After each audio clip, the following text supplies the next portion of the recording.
All right, fish lots, I'm going to now show you guys one of the easiest loop knots to ever make, and that is called the surgeon's loop knot. I'm going to tell you what you should be using it for and what you should not be using it for, despite all the pretty garbagey YouTube advice out there. So here's your main line, and this knot could not be easier. All you're going to do is fold the knot over just like this, and then you're going to make a second loop just like that. Now you're going to take your first loop and pass it through the second loop 2 times. That's it. And that will be your surgeon's loop knot, by the way. There you go, 1, 2. So you're going to get something that looks like this, and you're simply going to tighten it down. And that's it. That's a surgeon's loop knot. Now, this knot is absolutely fantastic for making rigs. My personal favorite use of this knot is literally just to attach weights on the bottom of my high-low rigs. And why this is such a great knot, and you guys might laugh at me when I say this, but it's because it's not a very strong knot. So I actually like using a not strong knot on my rigs, because if this weight gets hung up off the bottom or something, I don't have to lose my whole rig.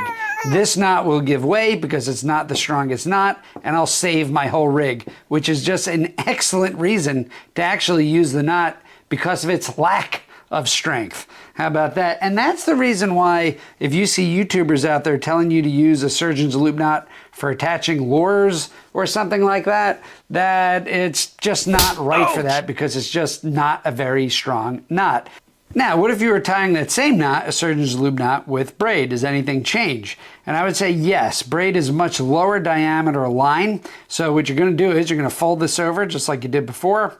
You're going to make your loop just like you did before, only now, instead of just 2 little wraps around, because mono is so much thicker and so is fluorocarbon, with braid you're going to have to pass this through the line just a number of times. So that's 2, 3, 4, and people get a little bit crazy with this. I think 4 or 5 times here will be perfectly fine.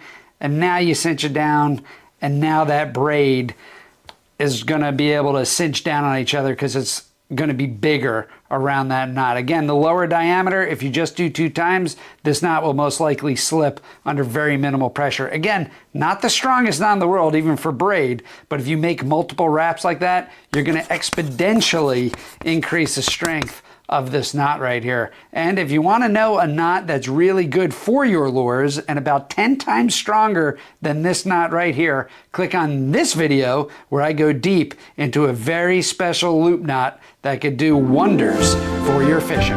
So all right, fish lots, thanks for tuning in. I'll see you out there on the water.